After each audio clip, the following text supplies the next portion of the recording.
It's that time of year. Time for me to do laundry.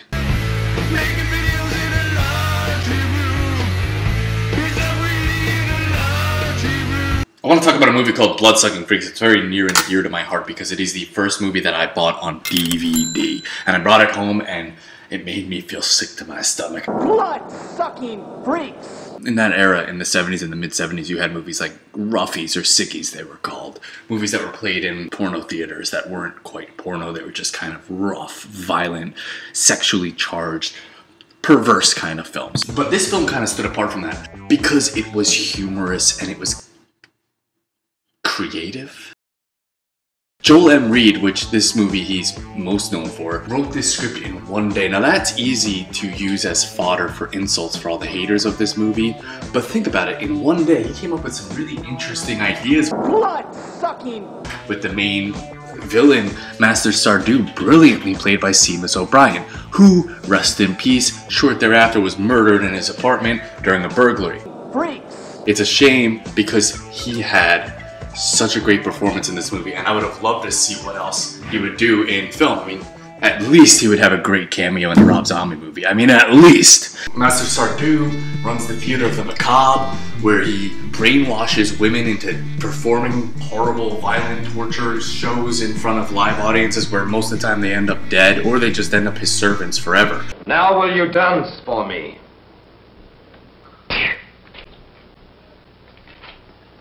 Continue. Now the dynamic between Sardu and his midget sidekick Ralphus really make this movie, but the subplot involving Creasy Silo, the eminent critic who Sardu captures after refusing to do a write-up on his theater, in my opinion is a stroke of genius. As the stubborn critic refuses to accept Sardu's work as art despite any torture inflicted on him, it feels as though Reed is winking at his audience, acknowledging the reaction of his films and their questionable artistic merit. Nothing you can say or do would revolt me. It's an undeniably misogynistic film. If you can't get past that, then do not watch this movie. This is the movie that was banned because the Women Against Pornography boycotted it and had it successfully banned from theaters or from the MPAA. And it's the movie that Lloyd Kaufman himself says, there is only one movie that, were it to come around again, we would refuse. And that movie is Blood-Sucking Freaks. Blood-sucking Freaks.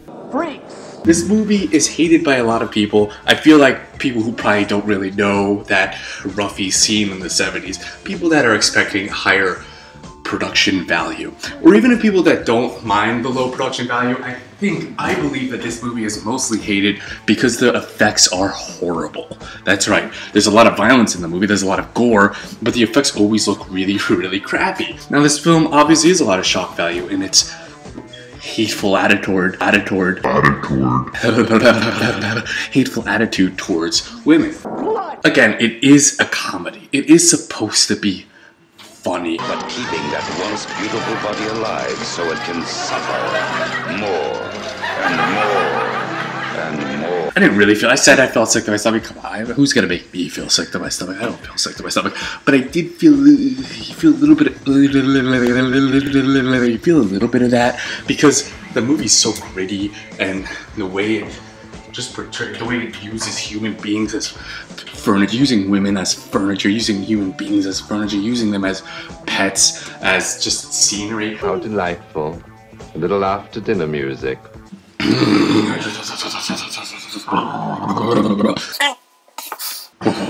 Oh man, what the hell was I gonna say next? Bloodsucking Freaks, man. That title is a little weird. I think Troma actually decided to call it Bloodsucking Freaks. It was originally called The Incredible Torture Show, or Master Sardu's Incredible Torture Show, and they changed the name to Bloodsucking Freaks, which is a little weird because it's a little misleading. You think it's going to be like a kind of little monster movie, but it's not at all. It doesn't sound like a movie. It's not really a movie that should be called Bloodsucking Freaks. The soundtrack is so good. Boom, boom, boom, boom, boom, boom, boom, boom.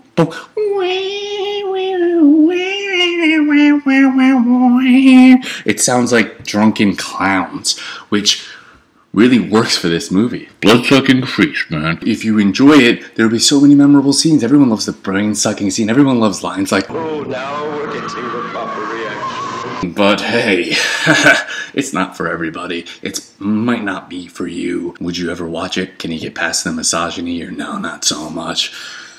Let me know if there's anything you want me to do. And hey, I'll see you next time.